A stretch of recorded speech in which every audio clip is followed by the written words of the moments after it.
Hey everyone, and welcome back to the channel. Have you ever wished you could go back in time?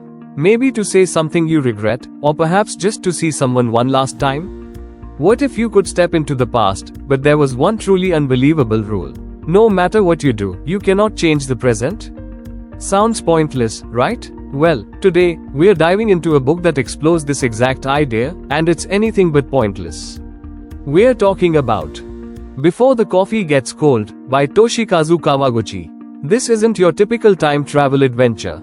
Instead, it's a beautiful, quiet story that falls into the genre of magical realism and slice of life drama. It's a book about regret, love, family, and ultimately, the incredible power of the human heart to change, even when circumstances can't. So, who is the brilliant mind behind this unique concept? Toshikazu Kawaguchi was born in Osaka, Japan, in 1971. What's really fascinating about him is that he started out as a playwright. He used to produce, direct, and write for a theatrical group called Sonic Snail. In fact, Before the Coffee Gets Cold actually began as a stage play by his group, 1110 Productions, and it even won a grand prize at the Suginami Drama Festival. This background as a playwright is super important because it really shapes how the book feels.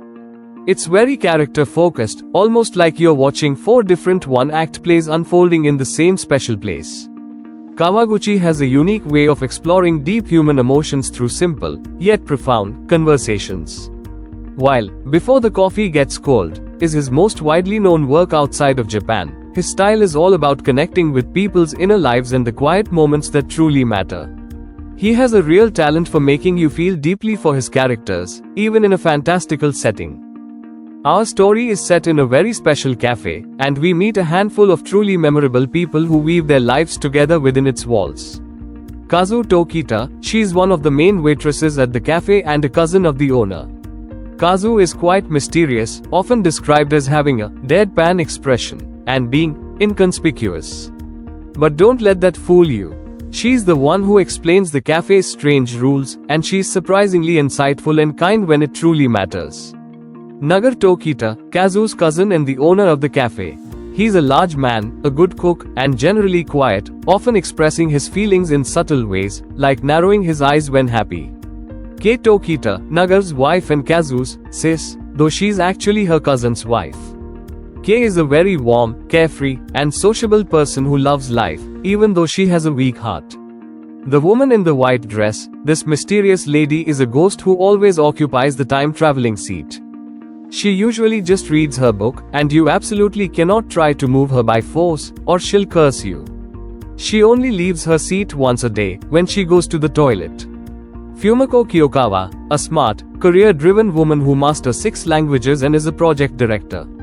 She is the first customer we follow, who wants to revisit a difficult breakup with her boyfriend, Goro Katada.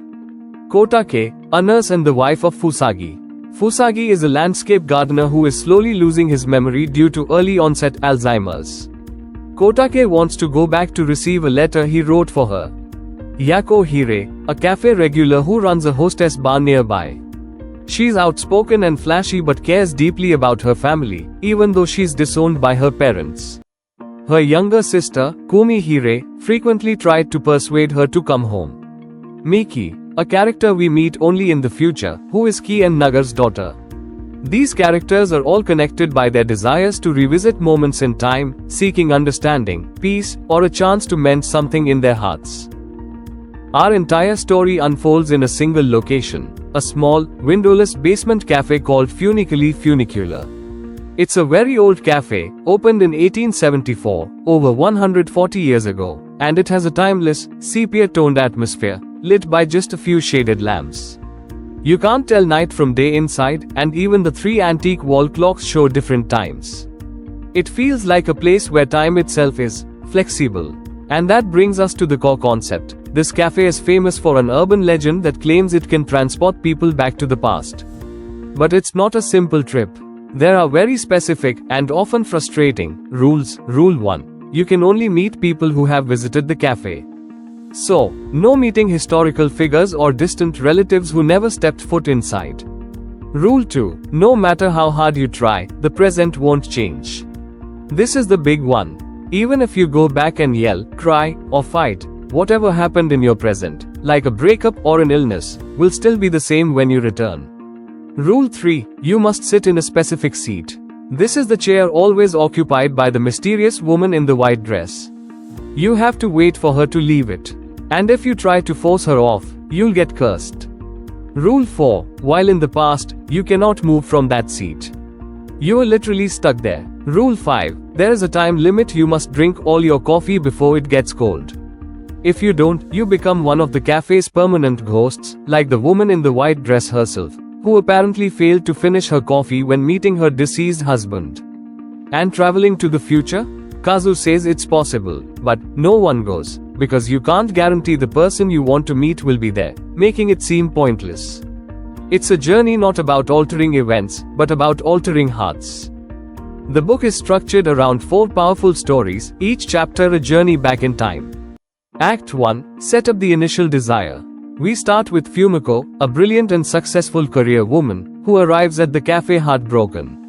Just a week ago, her boyfriend, Goro, abruptly announced he was moving to America for work and leaving her, without a proper explanation. Fumiko regrets not telling him how she truly felt, that she didn't want him to go, and that she had started thinking about marrying him. She heard the urban legend about the cafe and desperately wants to go back to that conversation, hoping to somehow change things. Kazu explains the strict rules, especially the "present won't change" rule, which initially devastates Fumiko. But eventually, she decides that even if nothing changes, she still wants to go back to say what she couldn't. She experiences the ghost's curse when she tries to force her off the seat, making her believe the time travel is real. Act 2. Conflict or exploration. Journeys of understanding Fumiko's journey. Fumiko finally gets her chance and travels back a week.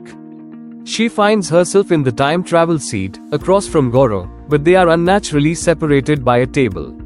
She struggles to speak honestly, still held back by pride, repeating some of the same patterns from their initial conversation. But just as Goro is about to leave, he reveals a deep-seated insecurity about a burn scar on his face, which made him think she'd eventually leave him. He also tells her to wait 3 years, promising to return. This shocking revelation fundamentally changes Fumiko's perspective. She returns to the present, no longer focused on what she lost, but on what she now understands and the future she can build. Kotake's journey. Next, we meet Kotake, whose husband, Fusagi, is slowly losing his memory to early onset Alzheimer's. Fusagi often comes to the cafe, hoping to go back in time to give Kotake a letter he wrote before his memory faded. Kotake learns about this letter and desperately wants to read it, fearing it's his final message before he completely forgets her. She travels back to a day when Fusagi was aware of his illness, but hadn't yet forgotten her. She reassures him that he gets better, a loving lie she feels compelled to tell to ease his anxiety, knowing it won't change the present. She receives the letter, which movingly expresses his fear of forgetting her and his desire for her to remain his wife, not just his nurse. Kotake returns to the present with a renewed resolve to support him, not as a nurse, but as his wife, ensuring she's called Mrs. Fusagi. Hirei's journey. Then, we follow Hirei, the fiery bar owner, who is devastated by the sudden death of her younger sister, Kumi, in a car accident. Hirei had been disowned by her parents and had consistently avoided Kumi, who frequently visited Tokyo to convince her to return to their family inn. Hirei feels immense guilt, believing her avoidance led to Kumi's death. Despite the rule that she can't change the present, she wants to go back to apologize and see Kumi one last time. She travels back to the day Kumi last visited the cafe, a day Hirei had hidden from her. She learns that Kumi's lifelong dream was not to escape the inn, but to run it together with Hirei. Hirei apologizes to Kumi and promises to return home and help with the inn. Hirei returns to the present, ready to go back to Takakura and learn the family business, honoring Kumi's dream. Act 3. Resolution. The true purpose of the chair. Ki's journey. Finally, we meet Kei, Nagar's cheerful wife, who is pregnant despite a severe heart condition that makes childbirth incredibly risky for both her and the baby. Doctors recommend termination, but Ki is determined to have her child. Her deepest fear is not being there for her child. Kazu, seeing Ki's distress, breaks her usual neutral stance and promises to ensure Kei can meet her child in the future. Kei intends to go 10 years forward to her birthday, but accidentally travels 15 years into the future. There, she meets a young woman working at the cafe who is her grown-up daughter, Miki. Though their conversation is initially awkward, Miki bravely tells Kei that she's really glad for the life you gave me, and calls her Mum. This profound encounter fills Kei with immense happiness and a newfound peace about her decision. Kei returns to the present, tearful but resolved and joyful, and safely gives birth to a healthy baby girl the following spring. Each story reinforces the central idea: the time-traveling chair doesn't change the past, nor does it alter present events. But what it does change is the heart of the person who travels.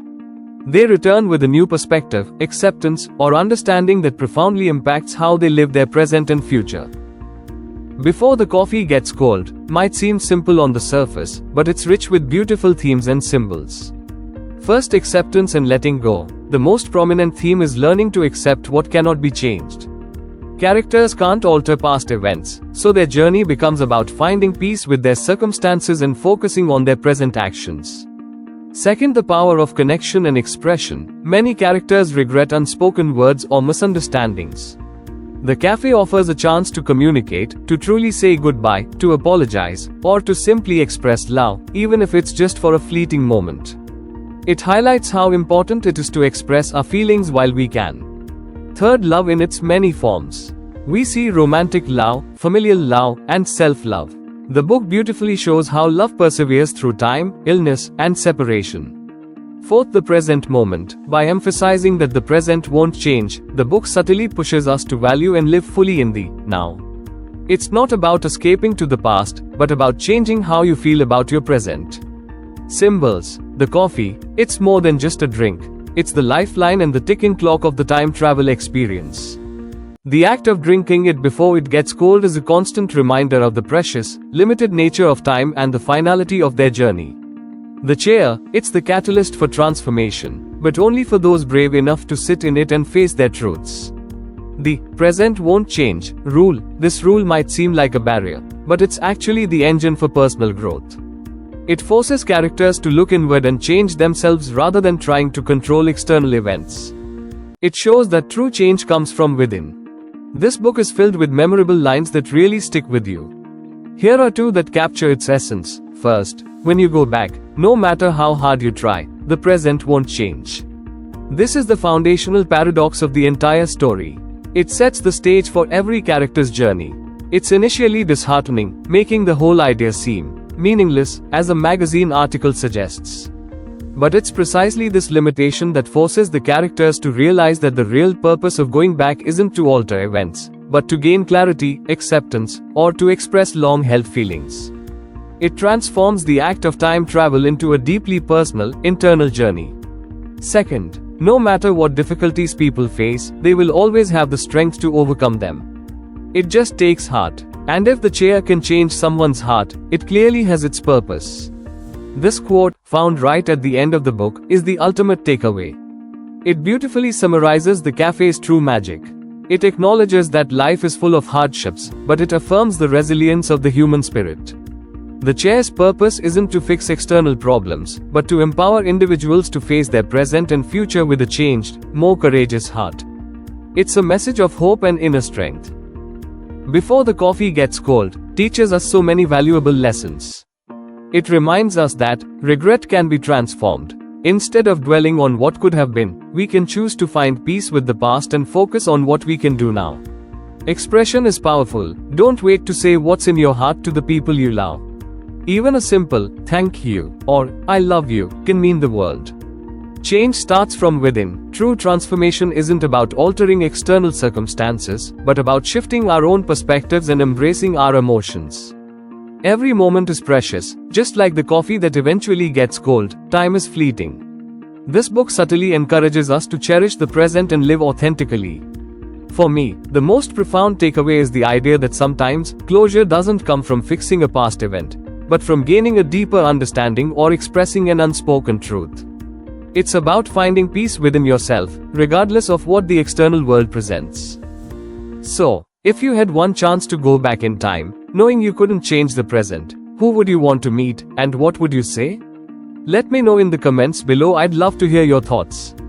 If you enjoyed this review and script, Please give it a big thumbs up, share it with your friends, and don't forget to subscribe for more deep dives into wonderful stories like this one. Until next time, happy reading, and remember to live fully in the present.